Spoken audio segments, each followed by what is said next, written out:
ವೀಕ್ಷಕರೇ, ಸೂರ್ಯಕಂಟಕ ವಿಶೇಷ ಕಾರ್ಯಕ್ರಮಕ್ಕೆ ಸ್ವಾಗತ. ನಾನು ರಮ್ಯಾ.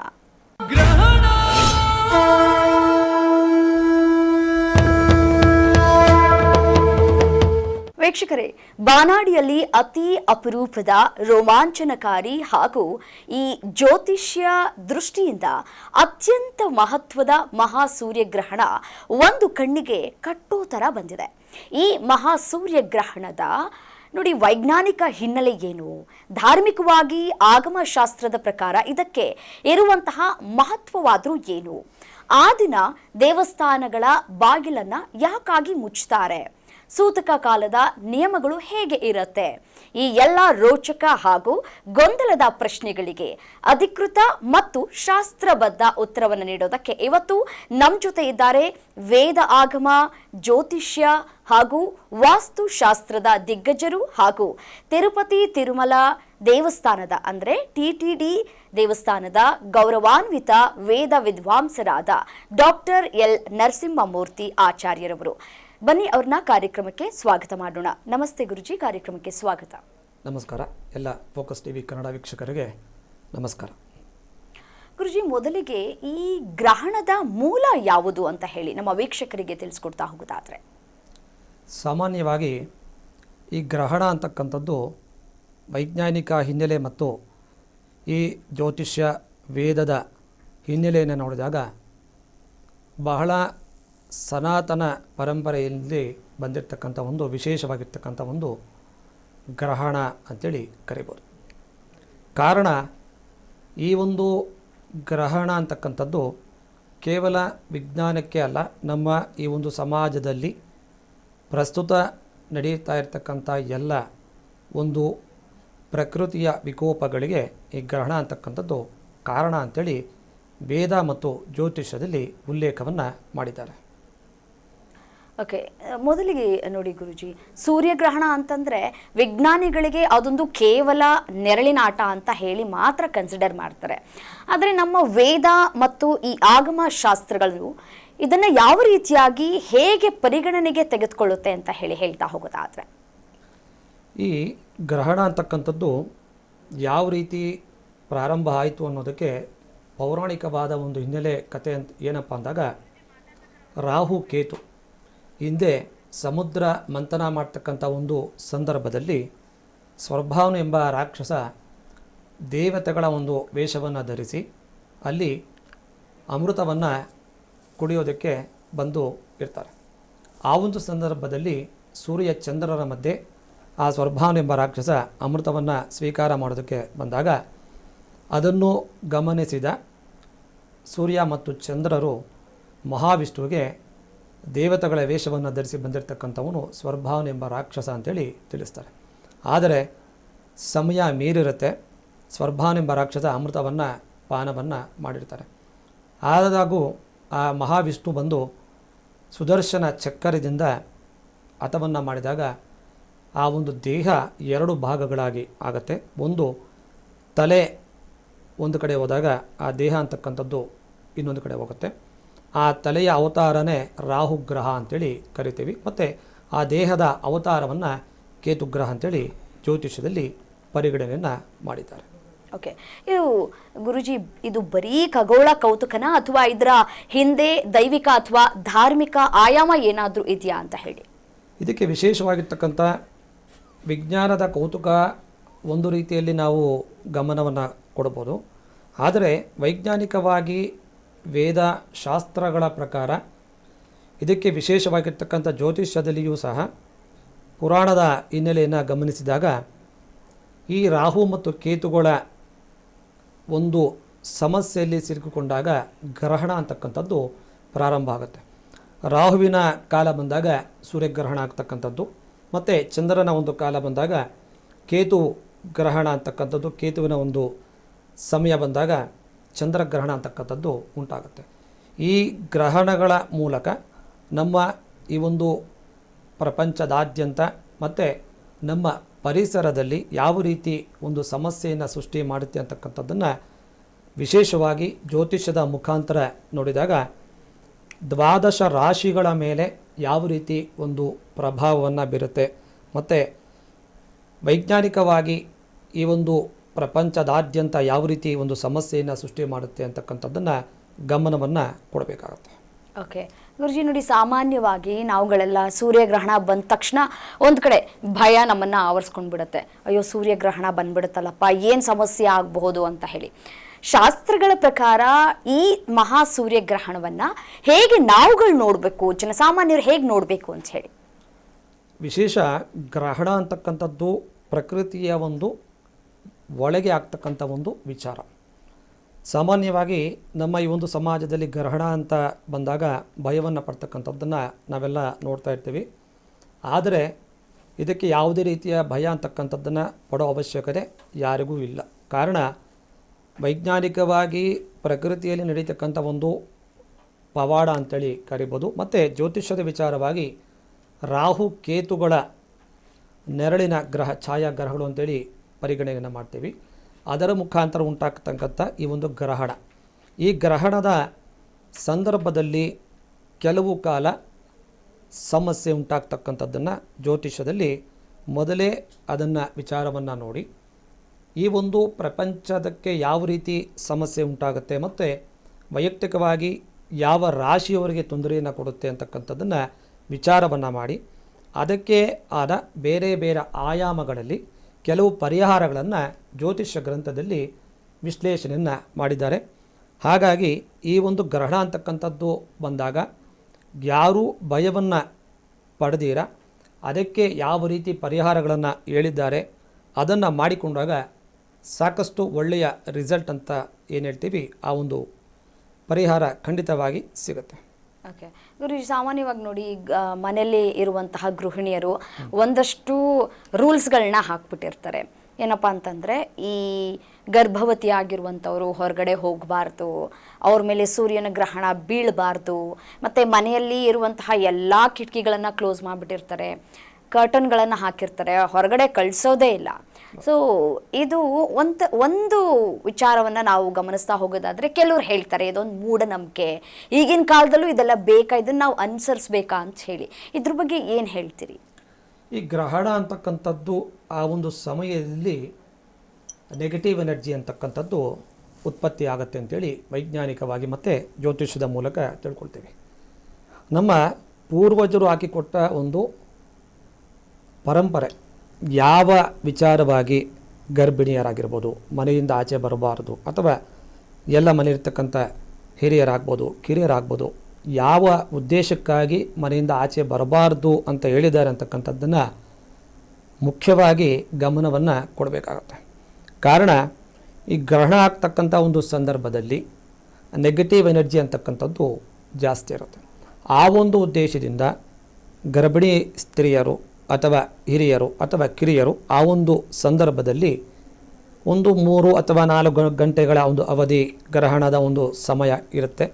ಆ ಒಂದು ಸಮಯದಲ್ಲಿ ನೆಗೆಟಿವ್ ಎನರ್ಜಿ ಅಂತಕ್ಕಂಥದ್ದು ಹೆಚ್ಚಿನ ರೀತಿಯಲ್ಲಿ ತೊಂದರೆಯನ್ನು ಕೊಡುವ ಉದ್ದೇಶದಿಂದ ನಮ್ಮ ಪೂರ್ವಜರು ಆ ಒಂದು ಸಮಯದಲ್ಲಿ ಗರ್ಭಿಣಿ ಸ್ತ್ರೀಯರು ಅಥವಾ ಹಿರಿಯರು ಕಿರಿಯರು ಆಚೆ ಬರಬಾರದು ಅಂತಕ್ಕಂಥ ಉದ್ದೇಶ ಇಟ್ಕೊಂಡು ಬಹಳ ಹಿಂದಿನಿಂದಲೂ ಇವತ್ತಿನವರೆಗೂ ಸಹ ಆ ಒಂದು ಪರಂಪರೆ ಅಂತೇನು ಹೇಳ್ತೀವಿ ಅದನ್ನು ನಡೆಸ್ಕೊಂಡು ಬರ್ತಾ ಇದ್ದೀವಿ. ಕಾರಣ ಆ ಒಂದು ಗರ್ಭದಲ್ಲಿರ್ತಕ್ಕಂಥ ಶಿಶುವಿಗೆ ಮತ್ತು ಗರ್ಭಿಣಿ ತಾಯಿಗೆ ಆ ಮಗುವಿಗೆ ಯಾವುದೇ ರೀತಿಯ ಆ ಒಂದು ಗ್ರಹಣದ ಎಫೆಕ್ಟ್ ಅಂತೇನು ಹೇಳ್ತೀವಿ ನೆಗೆಟಿವ್ ಎನರ್ಜಿ ಅಂತಕ್ಕಂಥದ್ದು ಉತ್ಪತ್ತಿ ಆಗುತ್ತೆ. ಆ ಒಂದು ಗರ್ಭದಲ್ಲಿರ್ತಕ್ಕಂಥ ಮಗುವಿನ ಮೇಲೆ ಮತ್ತು ಗರ್ಭಿಣಿಯಾಗಿರ್ತಕ್ಕಂಥ ಆ ಒಂದು ಸ್ತ್ರೀಗೆ ನೆಗೆಟಿವ್ ಎನರ್ಜಿ ಅಂತ ಬರಬಾರದು ಅನ್ನುವ ಉದ್ದೇಶದಿಂದ ಈ ರೀತಿಯ ಒಂದು ಕ್ರಮವನ್ನು ನಾವೆಲ್ಲ ಇವತ್ತು ಅನುಸಾರವನ್ನು ಮಾಡ್ತಾ ಇದ್ದೇವೆ. ಓಕೆ ಗುರುಜಿ, ಈಗ ನೋಡಿ ನೀವು ಗರ್ಭಿಣಿ ವಿಚಾರಕ್ಕೆ ಸಂಬಂಧಪಟ್ಟಂತೆ ನಮ್ಮ ಮಾಹಿತಿಯನ್ನು ನೀಡ್ತಾ ಇದ್ರಿ. ಸಾಮಾನ್ಯವಾಗಿ ಈ ಹಳ್ಳಿಗಾಡಿನ ಪ್ರದೇಶದಲ್ಲಿ ಇರುವಂತಹ ಗರ್ಭಿಣಿಯರು ಮನೇಲೇ ಉಳ್ಕೊಳ್ತಾರೆ, ಅವರು ದೊಡ್ಡವರು ಹಿರಿಯರು ಏನು ಹೇಳ್ತಾರೆ ಅದನ್ನೆಲ್ಲನೂ ಕೂಡ ಫಾಲೋ ಮಾಡ್ತಾರೆ. ಬಟ್ ಆದರೆ ಈ ಕೆಲಸ ಕಾರ್ಯ ಅಂತ ಬಂದಂತಹ ಸಂದರ್ಭದಲ್ಲಿ ಅನಿವಾರ್ಯವಾಗಿ ಕಚೇರಿಗೆ ಹೋಗಲೇಬೇಕಾದಂತಹ ಪರಿಸ್ಥಿತಿ ಇರುತ್ತೆ. ಅಂತಹ ಗರ್ಭಿಣಿಯರು ಏನು ಮಾಡಬಹುದು ಈ ಸಂದರ್ಭದಲ್ಲಿ ಅಂತ ಹೇಳಿ? ಅದಕ್ಕೆ ವೈಜ್ಞಾನಿಕವಾಗಿ ನಾವು ಈ ಕೆಲವೊಂದು ಗ್ರಹಣದ ವಿಚಾರವಾಗಿ ನೋಡಿದಾಗ ನಗರ ಪ್ರದೇಶಗಳಲ್ಲಿ ನೀವು ಕೇಳಿರ್ತಕ್ಕಂಥ ಪ್ರಶ್ನೆ ಸಮಂಜಸವಾಗಿದೆ. ಕೆಲಸಕ್ಕೆ ಹೋಗ್ತಕ್ಕಂಥ ಒಂದು ಒತ್ತಡ, ಕೆಲಸ ಮಾಡಲೇಬೇಕಾಗಿರ್ತಕ್ಕಂಥ ಒಂದು ಅನಿವಾರ್ಯತೆ ಅಂತಕ್ಕಂಥದ್ದು ಇರುತ್ತೆ. ಆದರೆ ಅದಕ್ಕೆ ತಕ್ಕ ಪರಿಹಾರಗಳು ಸಹ ಜ್ಯೋತಿಷ್ಯದಲ್ಲಿ ವಿಶ್ಲೇಷಣೆಯನ್ನು ಮಾಡಿದ್ದಾರೆ.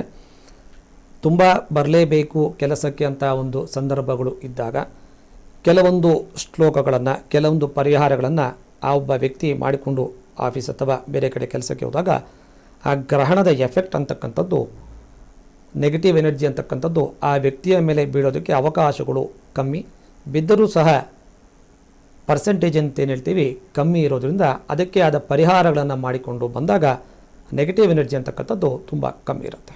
ಓಕೆ ಗುರುಜಿ, ಸಾಮಾನ್ಯವಾಗಿ ವೀಕ್ಷಕರಿಂದ ನಮಗೆ ಬರುವಂತಹ ಪ್ರಶ್ನೆ ಯಾವಾಗಲೂ ಒಂದೇ, ಸೂತಕದ ಕಾಲ ಮತ್ತು ಈ ಗ್ರಹಣದ ಸಂದರ್ಭದಲ್ಲಿ ಸೂತಕ ಕಾಲ ಯಾವಾಗ ಆರಂಭ ಆಗತ್ತೆ ಅಂತ ಹೇಳಿ. ಯಾವುದೇ ಒಂದು ಗ್ರಹಣ, ಎಕ್ಸಾಂಪಲ್ ಸೂರ್ಯಗ್ರಹಣ ಆಗ್ಬೋದು ಅಥವಾ ಚಂದ್ರಗ್ರಹಣ ಆಗ್ಬೋದು, ಅದು ಪ್ರಾರಂಭ ಆಗ್ತಕ್ಕಂಥ ಒಂದು 3-4 ಗಂಟೆಗಳ ಮೊದಲು ವೇಧೆ ಅಂತೇಳಿ ಪ್ರಾರಂಭ ಆಗುತ್ತೆ. ಅಂದರೆ ಗ್ರಹಣ ಪ್ರಾರಂಭ ಆಗ್ತಕ್ಕಂಥ ಸಂದರ್ಭಕ್ಕೆ 3 ಗಂಟೆ 4 ಗಂಟೆಯ ಮೊದಲು ಕೆಟ್ಟ ಸಮಯ ಅಂತೇಳಿ ಕರಿತೀವಿ. ಆ ಒಂದು ಸಂದರ್ಭದಲ್ಲಿ ಪ್ರತಿಯೊಬ್ಬ ವ್ಯಕ್ತಿಯೂ ಪಾಲನೆಯನ್ನು ಮಾಡಬೇಕಾಗಿರ್ತಕ್ಕಂಥದ್ದು ತುಂಬ ಮುಖ್ಯವಾಗುತ್ತೆ. ಕಾರಣ ಆ ನೆಗೆಟಿವ್ ಎನರ್ಜಿ ಅಂತಕ್ಕಂಥದ್ದು ಪ್ರಾರಂಭ ಆಗೋದಕ್ಕೆ ಆಗತ್ತೆ.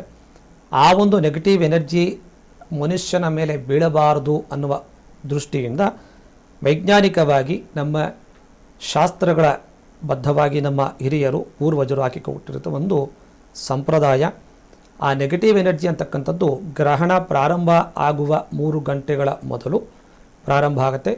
ಆ ಒಂದು ಉದ್ದೇಶದಿಂದ ಗ್ರಹಣ ಪ್ರಾರಂಭ ಆಗ್ತಕ್ಕಂಥ ಸಂದರ್ಭದಲ್ಲಿ ಊಟವನ್ನು ನಿಷೇಧವನ್ನು ಮಾಡಿದ್ದಾರೆ.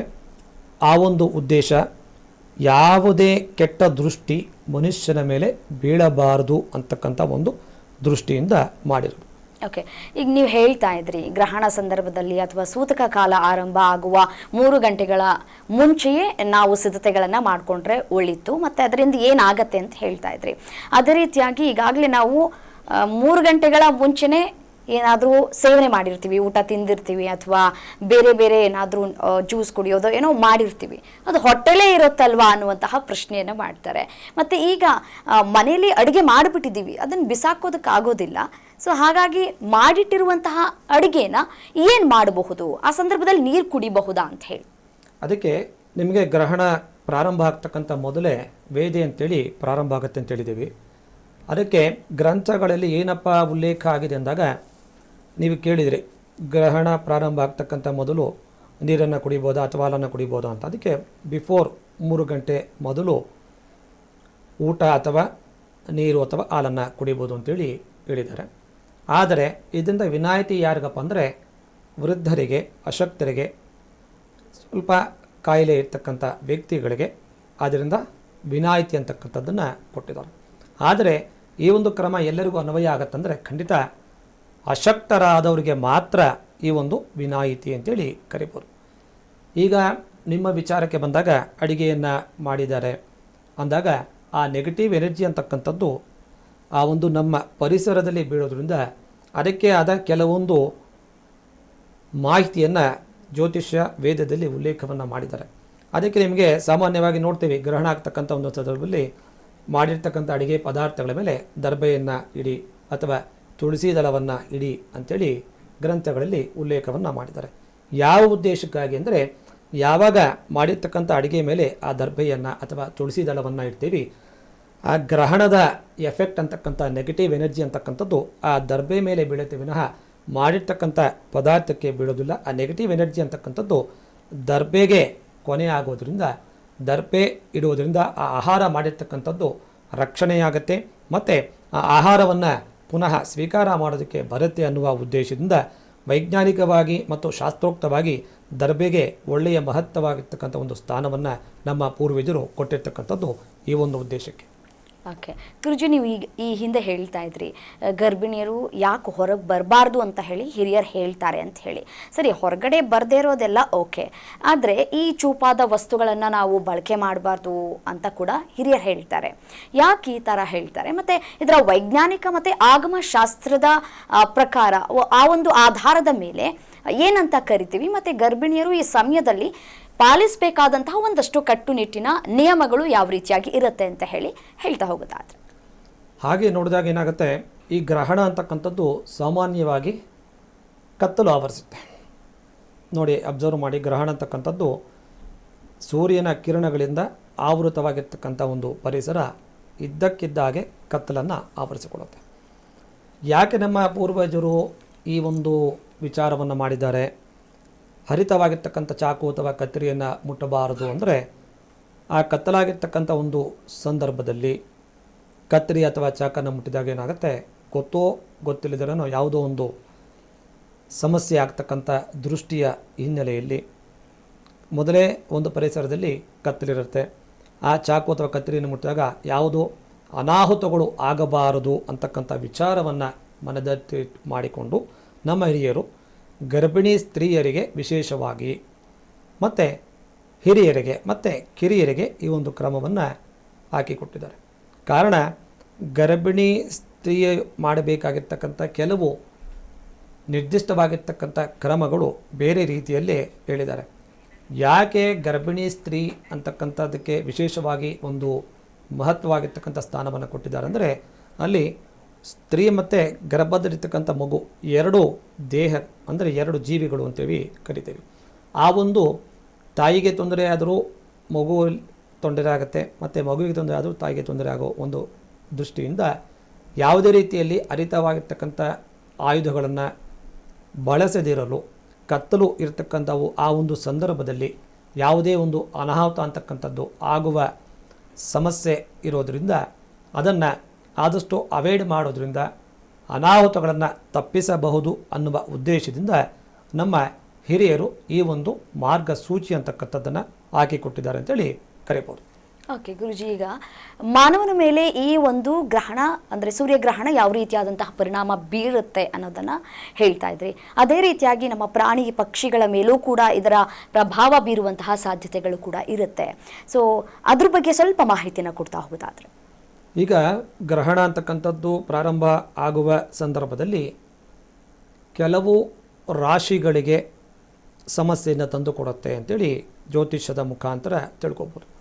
ಅದೇ ರೀತಿ ಈ ಒಂದು ನೆಗೆಟಿವ್ ಎನರ್ಜಿ ಅಂತಕ್ಕಂಥದ್ದು ಎಲ್ಲ ಇಡೀ ಬ್ರಹ್ಮಾಂಡದ ಮೇಲೆ ಬೀಳೋದ್ರಿಂದ ಕೆಲವು ವೈಯಕ್ತಿಕ ರಾಶಿಗಳ ಮೇಲೆ ಶುಭ ಆಗ್ತಕ್ಕಂಥ ಸಂದರ್ಭವೂ ಬರುತ್ತೆ, ಮತ್ತು ಅಶುಭ ಆಗ್ತಕ್ಕಂಥ ಒಂದು ಸಂದರ್ಭ ಇರೋದರಿಂದ ಯಾವ ರಾಶಿಯವರಿಗೆ ವೈಯಕ್ತಿಕವಾಗಿ ಸಮಸ್ಯೆ ಅಂತಕ್ಕಂಥದ್ದು ಇದೆ ಅಂತ ನೋಡಿದಾಗ ಆ ರಾಶಿಯವರಿಗೆ ವಿಶೇಷವಾಗಿರ್ತಕ್ಕಂಥ ಕೆಲವು ದಾನ ಧರ್ಮಗಳನ್ನು ಮತ್ತು ಕೆಲವು ಶ್ಲೋಕಗಳನ್ನು ಪಾರಾಯಣ ಮಾಡುವ ಮುಖಾಂತರ, ಜಪಗಳನ್ನು ಮಾಡುವ ಮುಖಾಂತರ ಆ ಒಂದು ನೆಗೆಟಿವ್ ಎನರ್ಜಿ ಅಂತ ಏನು ಹೇಳ್ತೀವಿ, ಗ್ರಹಣದಿಂದ ಆಗ್ತಕ್ಕಂಥ ನೆಗೆಟಿವ್ ಎನರ್ಜಿ ಅಂತಕ್ಕಂಥದ್ದು ಕಮ್ಮಿ ಆಗುತ್ತೆ ಅನ್ನುವ ಉದ್ದೇಶ ಈ ಜ್ಯೋತಿಷದಲ್ಲಿ ಮೊದಲೇ ವಿಚಾರಗಳನ್ನು ತಿಳಿಸೋ ಇರೋದರಿಂದ ನಾವು ಆದಷ್ಟು ಆ ಒಂದು ಪರಿಹಾರಗಳನ್ನು ಮಾಡಿಕೊಳ್ಳುವ ಮುಖಾಂತರ ಗ್ರಹಣದ ವೈಯಕ್ತಿಕವಾಗಿ ಆಗ್ಬೋದು, ನಮ್ಮ ಇಡೀ ಪರಿಸರದ ಮೇಲಾಗ್ಬೋದು, ಬ್ರಹ್ಮಾಂಡದ ಮೇಲಾಗ್ಬೋದು,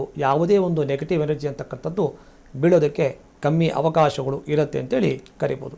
ಓಕೆ ಗುರುಜಿ, ನೀವು ಹೇಳ್ತಾ ಇದ್ರಿ ದಾನದ ಬಗ್ಗೆ ಹೇಳ್ತಾ ಇದ್ರಿ, ದಾನ ಧರ್ಮ ಮಾಡೋದು ಬಹಳ ಒಳಿತನ್ನು ನೀಡುತ್ತೆ ಮನುಷ್ಯರಿಗೆ ಅಂತ ಹೇಳಿ. ಈ ದಾನದ ಮಹತ್ವದ ಬಗ್ಗೆ ಮಾಹಿತಿಯನ್ನು ನೀಡ್ತಾ ಹೋಗೋದಾದರೆ, ಮತ್ತು ಯಾವ ಸಂದರ್ಭದಲ್ಲಿ ನಾವು ದಾನವನ್ನು ಮಾಡಿದರೆ ನಮಗೆ ಒಳಿತಾಗತ್ತೆ ಅಂತ ಹೇಳಿ. ವಿಶೇಷವಾಗಿ ದಾನ ಅಂತಕ್ಕಂಥದ್ದು ವಿಚಾರ ಬಂದಾಗ ಕೇವಲ ಗ್ರಹಣದ ಸಮಯದಲ್ಲಿ ಮಾಡ್ತಕ್ಕಂಥ ವಿಚಾರ ಅಲ್ಲ. ಯಾಕೆಂದರೆ ಯಾವುದೇ ಒಂದು ಸಶಕ್ತ ಆಗಿರ್ತಕ್ಕಂಥ ಕುಟುಂಬದವರು ಅಶಕ್ತರಿಗೆ ದಾನವನ್ನು ಕೊಡಬೇಕು ಅಂತೇಳಿ ಕರೀತಾರೆ. ಅಂದರೆ ಯಾರ ಬಳಿ ಯಾವ ವಸ್ತು ಇಲ್ಲವೋ ಅವರಿಗೆ ದಾನವನ್ನು ಕೊಟ್ಟಾಗ, ಈಗ ಎಕ್ಸಾಂಪಲ್ ಅಂತ ತಗೊಂಡಾಗ ಒಬ್ಬರು ಅತ್ಯಂತ ಶ್ರೀಮಂತರಾಗಿರ್ತಾರೆ, ಅವ್ರ ಹತ್ರ ಬೇಕಾದಷ್ಟು ಹಣಕಾಸಿನ ಹರಿವು ಇರುತ್ತೆ, ಹಾಗೆ ಧನ ಧಾನ್ಯ ಇರೋದರಿಂದ ಯಾರ ಬಳಿ ಹಣಕಾಸಿನ ಅಗತ್ಯ ಇದೆ ಮತ್ತು ಆಹಾರದ ಕೊರತೆ ಇರುತ್ತೆ ಅಥವಾ ವಸ್ತ್ರಗಳ ಕೊರತೆ ಇರಬಹುದು, ಧಾನ್ಯದ ಕೊರತೆ ಇರಬಹುದು, ಅಂಥ ಅಶಕ್ತರಿಗೆ ಇರ್ತಕ್ಕಂಥ ವ್ಯಕ್ತಿಗಳು ಬಡವರಿಗೆ ದಾನವನ್ನು ಮಾಡಿದಾಗ ಒಳ್ಳೆಯ ಪಾಸಿಟಿವ್ ವೈಬ್ರೇಷನ್ಸ್ ಅಂತಕ್ಕಂಥದ್ದು ಸಿಗುತ್ತೆ. ಈ ಒಂದು ದಾನ ಅಂತಕ್ಕಂಥದ್ದು ಕೇವಲ ಗ್ರಹಣದ ಸಮಯದಲ್ಲಿ ನಿರ್ಧಾರವನ್ನು ಮಾಡಿಲ್ಲ. ನಾವು ಮಾಡ್ತಕ್ಕಂಥ ಒಂದು ಯಾವುದೇ ಒಂದು ಪೂಜೆ ವ್ರತಗಳಾಗ್ಬೋದು, ಅದಕ್ಕೆ ಆ ಒಂದು ಸಂದರ್ಭದಲ್ಲಿ ದಾನವನ್ನು ಕೊಡಬಹುದು ಅಂತೇಳಿ ಶಾಸ್ತ್ರಗಳಲ್ಲಿ ಉಲ್ಲೇಖವಿದೆ. ಯಾರಿಗೆ ದಾನವನ್ನು ಕೊಡಬೇಕು ಅಂದಾಗ ಸಶಕ್ತರಾಗಿರ್ತಕ್ಕಂಥವರು ಅಶಕ್ತರಿಗೆ ದಾನವನ್ನು ಕೊಟ್ಟಾಗ ಮಾತ್ರ ಅದರಿಂದ ಒಳ್ಳೆಯ ಫಲ ಅಂತಕ್ಕಂಥದ್ದು ಸಿಗುತ್ತೆ ಅಂತೇಳಿ ವಿಶೇಷವಾಗಿ ವರ್ಣನೆಯನ್ನು ಮಾಡಿದ್ದಾರೆ. ಓಕೆ, ಈಗ ದೇಶ ವಿದೇಶಗಳ ಮೇಲೆ ಆಗುವಂತಹ ಒಂದಷ್ಟು ಪ್ರಭಾವದ ಬಗ್ಗೆ ನೀವು ಮಾಹಿತಿಯನ್ನು ನೀಡ್ತಾ ಹೋಗೋದಾದರೆ, ಇದರ ಜೊತೆಗೆ ರಾಜಕೀಯ ಅಂತ ಬಂದಾಗ ಒಂದಷ್ಟು ಬದಲಾವಣೆಗಳಾಗುವಂತಹ ಸಾಧ್ಯತೆ ಇರುತ್ತೆ, ಮತ್ತು ಆರ್ಥಿಕ ಪರಿಸ್ಥಿತಿ ಅಂತ ಬಂದಂತಹ ಸಂದರ್ಭದಲ್ಲಿ ಸಾಕಷ್ಟು ಬದಲಾವಣೆ ಆಗುವ ಸಾಧ್ಯತೆಗಳು ಕೂಡ ಇರುತ್ತೆ. ಅದ್ರ ಬಗ್ಗೆ ಹೇಳ್ತಾ ಹೋಗೋದಾದರೆ ಗುರುಜಿ. ವಿಶೇಷವಾಗಿ ಈ ಒಂದು ಗ್ರಹಣ ಅಂತಕ್ಕಂಥದ್ದು ಇಡೀ ಬ್ರಹ್ಮಾಂಡಕ್ಕೆ ಆಗ್ತಕ್ಕಂಥ ಒಂದು ಕೌತುಕ ಅಂತೇಳಿ ಕರಿತೀವಿ. ನೀವು ಬಹಳ ಹಿಂದಿನಿಂದ ಗ್ರಹಣಗಳ ಒಂದು ಸಮಯವನ್ನು ನೋಡಿ, ಯಾವ ಸಮಯದಲ್ಲಿ ಗ್ರಹಣಗಳು ಆಗಿದೆ ಆ ಒಂದು ಗ್ರಹಣಗಳು ಅಂತಕ್ಕಂಥದ್ದು ಪ್ರಕೃತಿಯ ಮೇಲೆ ಮತ್ತು ರಾಜಕೀಯದ ಮೇಲೆ ಬಹಳ ಪ್ರಭಾವವನ್ನು ಬೀರಿದೆ ಅಂತೇಳಿ ಹೇಳ್ಬೋದು. ಕಾರಣ ಅಲ್ಲಿ ಗ್ರಹಗಳ ಬದಲಾವಣೆ ಆಗ್ತಕ್ಕಂಥದ್ದು ಅಥವಾ ರಾಹುಕೇತುಗಳ ಮೂಲಕ ಉಂಟಾಗ್ತಕ್ಕಂಥ ಈ ಒಂದು ಗ್ರಹಣದ ಎಫೆಕ್ಟ್ ಅಂತಕ್ಕಂಥದ್ದು ವೈಯಕ್ತಿಕವಾಗಿ ಕೆಲವು ರಾಶಿಗಳಿಗೆ ತೊಂದರೆಯನ್ನು ಕೊಟ್ಟರು. ವಿಶೇಷವಾಗಿ ನಮ್ಮ ಪರಿಸರದ ಮೇಲೆ ಮತ್ತು ರಾಜಕೀಯ ಪ್ರಭಾವಿರ್ತಕ್ಕಂಥ ವ್ಯಕ್ತಿಗಳ ಮೇಲೆ ಕೆಲವೊಂದು ಸಮಸ್ಯೆಗಳನ್ನು ತಂದುಕೊಡುತ್ತೆ ಅಂತೇಳಿ ಹೇಳ್ಬೋದು. ಕಾರಣ ಸೂರ್ಯ ಈಗ ಆಗ್ತಾ ಇರ್ತಕ್ಕಂಥ ಸೂರ್ಯಗ್ರಹಣ. ಸೂರ್ಯ ಅಂದರೆ ರಾಜ.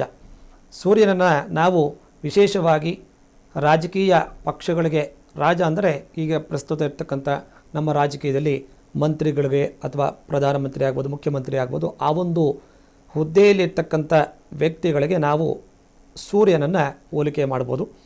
ಆ ಒಂದು ವಿಚಾರದಿಂದ ರಾಜಕೀಯ ಕ್ಷೇತ್ರಕ್ಕೆ ಬಂದಾಗ ಕೆಲವು ಬದಲಾವಣೆಗಳಾಗ್ತಕ್ಕಂಥ ಒಂದು ಸಂದರ್ಭ ಈ ಒಂದು ಗ್ರಹಣ ಆದ ನಂತರದಲ್ಲಿ ವಿಶೇಷವಾಗಿ ನಾವೆಲ್ಲ ನೋಡ್ತೀವಿ. ಹಾಗೆ ಗುರುಜಿ, ಈಗ ನೀವು ಹೇಳ್ತಾ ಇದ್ರಿ, ಸೊ ಒಂದಷ್ಟು ಮಾಹಿತಿಯನ್ನು ಕೂಡ ನೀಡ್ತಾ ಇದ್ರಿ. ಒಂದು ಪ್ರಶ್ನೆ ಇಲ್ಲಿ ಉದ್ಭವ ಆಗ್ತಾ ಇದೆ, ನಮ್ಮ ಭಾರತದ ಮೇಲೆ ಪ್ರಭಾವ ಬೀರದೇ ಇದ್ದರೂ ಯಾಕಿಷ್ಟು ನಾವು ಇಂಪಾರ್ಟೆನ್ಸನ್ನು ಕೊಡ್ತೀವಿ ಈ ಸೂರ್ಯಗ್ರಹಣಕ್ಕೆ ಅಂತ ಹೇಳಿ? ಯಾಕೆಂತಂದರೆ ಇಲ್ಲಿ ಆಗೋದಿಲ್ಲ, ಹೊರ ದೇಶದಲ್ಲಿ ಆಗತ್ತೆ, ಬೇರೆ ದೇಶದಲ್ಲಿ ಆಗತ್ತೆ. ಸೊ ಬೇರೆ ದೇಶದಲ್ಲಿ ಆಗೋದಕ್ಕೆ ನಾವು ಯಾಕಿಷ್ಟು ಮಹತ್ವವನ್ನು ಕೊಡಬೇಕು ಅನ್ನುವಂತಹ ಪ್ರಶ್ನೆ ನಮ್ಮ ಜನಸಾಮಾನ್ಯರದ್ದು. ಇಲ್ಲಿ ಒಳ್ಳೆಯ ಪ್ರಶ್ನೆಯನ್ನು ಕೇಳಿದ್ದೀರಾ. ಈ ಗ್ರಹಣ ಅಂತಕ್ಕಂಥದ್ದು ನಮ್ಮ ಭಾರತ ದೇಶದ ಮೇಲೆ ಗೋಚರ ಆಗೋದಿಲ್ಲ, ಅದು ನಿಜ. ಆದರೆ ವಾಸ್ತವವಾಗಿ ವೈಯಕ್ತಿಕವಾಗಿ ಕೆಲವು ರಾಶಿಗಳ ಮೇಲೆ ಮತ್ತು ಇಡೀ ಬ್ರಹ್ಮಾಂಡ ಅಂದಾಗ ನಮ್ಮ ಭಾರತವು ಆ ಬ್ರಹ್ಮಾಂಡದ ಒಳಗೆ ಇರೋದರಿಂದ ಯಾವುದೋ ವಿದೇಶಗಳಲ್ಲಿ ಗ್ರಹಣ ಆಗುತ್ತೆ, ನಾವೆಲ್ಲ ಯಾಕೆ ಅದನ್ನು ಪಾಲಿಸಬೇಕು ಅಂದಾಗ ಆ ಬ್ರಹ್ಮಾಂಡದ ಒಳಗೆ ಇರತಕ್ಕಂಥದ್ದು ನಮ್ಮ ಭಾರತ ದೇಶ. ನಮ್ಮ ಭಾರತ ದೇಶಕ್ಕೆ ಅನ್ವಯ ಆಗಲ್ಲ ಅಂದರೆ ಬೇರೆ ದೇಶಗಳಲ್ಲಿ ಗ್ರಹಣ ಅಂತ ಎಫೆಕ್ಟ್ ಇದ್ದೇ ಇರುತ್ತೆ. ಹಾಗಾಗಿ ನಾವು ಯಾಕೆ ಆ ಒಂದು ಪಾಲಿಸಬೇಕು ಅಂತಕ್ಕಂಥದ್ದು ವಿಚಾರಗಳಿಗೆ ನಾವು ನೋಡಿದಾಗ ವೈಯಕ್ತಿಕವಾಗಿ ಹುಟ್ಟಿರ್ತಕ್ಕಂಥ ವ್ಯಕ್ತಿಗಳು ವಿದೇಶದಲ್ಲಿರ್ಬೋದು, ದೇಶದಲ್ಲಿರ್ಬೋದು, ಎಲ್ಲರಿಗೂ ಈ ಗ್ರಹಣದ ಎಫೆಕ್ಟ್ ಅಂತಕ್ಕಂಥದ್ದು ಆಗೇ ಆಗುತ್ತೆ. ಹಾಗಾಗಿ ನಮ್ಮ ಭಾರತ ದೇಶದ ಮೇಲೆ ಆ ನೆಗೆಟಿವ್ ಎನರ್ಜಿ ಅಂತಕ್ಕಂಥದ್ದು ಕಮ್ಮಿ ಆದರೂ ವಿಶೇಷವಾಗಿ ರಾಜಕೀಯ ವಲಯದಲ್ಲಿ ಮತ್ತು ನಮ್ಮ ಇಡೀ ಪರಿಸರದಲ್ಲಿ ಆಗ್ತಕ್ಕಂಥ ಕೆಲವು ಘಟನೆಗಳಿಗೆ ಈ ಗ್ರಹಣ ಅಂತಕ್ಕಂಥದ್ದು ಎಫೆಕ್ಟನ್ನು ಕೊಡುತ್ತೆ. ಮತ್ತು ಕೆಲವು ವೈಯಕ್ತಿಕ ರಾಶಿಗಳವರಿಗೆ, ಈ ದ್ವಾದಶ ರಾಶಿಗಳಲ್ಲಿ ಕೆಲವರಿಗೆ ಒಳ್ಳೆಯ ಫಲ ಸಿಗಬಹುದು, ಕೆಲವರಿಗೆ ಮಧ್ಯಮ ಫಲ ಸಿಗಬಹುದು, ಇನ್ನೂ ಕೆಲವರಿಗೆ ಅಶುಭ ಫಲಗಳು ಸಿಗ್ತಕ್ಕಂಥ ಸಂದರ್ಭ ಹೆಚ್ಚಾಗಿ ಈ ಗ್ರಹಣದ ಸಮಯದಲ್ಲಿ ಇರೋದರಿಂದ ಕೆಲವು ಅವಘಡಗಳು, ದುರ್ಘಟನೆಗಳು ಆಗ್ತಕ್ಕಂಥ ಸಂದರ್ಭ ಇರೋದರಿಂದ ಅದನ್ನು ಆಗಬಾರದು ಅನ್ನುವ ಉದ್ದೇಶ ಇಟ್ಟುಕೊಂಡು ಅದಕ್ಕೆ ಆದ ಕೆಲವು ಪರಿಹಾರಗಳನ್ನು ಮಾಡಿಕೊಂಡಾಗ ಆ ಒಂದು ಸಮಸ್ಯೆಯಿಂದ ಆಚೆ ಬರಬಹುದು ಅಂತಕ್ಕಂಥ ವಿಚಾರ ಜ್ಯೋತಿಷ್ಯದಲ್ಲಿ ಇರೋದರಿಂದ ನಾವು ಅಗತ್ಯವಾಗಿ ಪಾಲಿಸಲೇಬೇಕು ಅಂತಕ್ಕಂಥ ವಿಚಾರವನ್ನು ಮಾಡಬೇಕಾಗತ್ತೆ. ಓಕೆ ಗುರುಜಿ, ಈಗ ಒಂದಷ್ಟು ಮಾಹಿತಿಯನ್ನು ನೀಡಿದ್ರಿ, ಗೃಹಿಣಿಯರಿಗೆ ಸಂಬಂಧಪಟ್ಟಂತಹ ಮಾಹಿತಿಯನ್ನು ನೀಡಿದ್ರಿ. ಗ್ರಹಣ ಸಮಯ ಯಾವಾಗ ಆರಂಭ ಆಗುತ್ತೆ, ಭಾರತದಲ್ಲೂ ಕೂಡ ಗ್ರಹಣ ಇಲ್ಲದೇ ಇದ್ದರೂ, ಗೋಚರ ಆಗದೇ ಇದ್ದರೂ ನಮ್ಮ ಮೇಲೆ ಯಾವ ರೀತಿಯಾಗಿ ಪರಿಣಾಮ ಬೀರುತ್ತೆ ಅಂತ ಕೂಡ ಹೇಳ್ತಾ ಇದ್ರಿ. ಇನ್ನಷ್ಟು ಮಾಹಿತಿಯನ್ನು ನಾನು ನಿಮ್ಮ ಬಳಿ ಕಲೆ ಹಾಕುವಂತಹ ಕೆಲಸವನ್ನು ಮಾಡ್ತೀನಿ.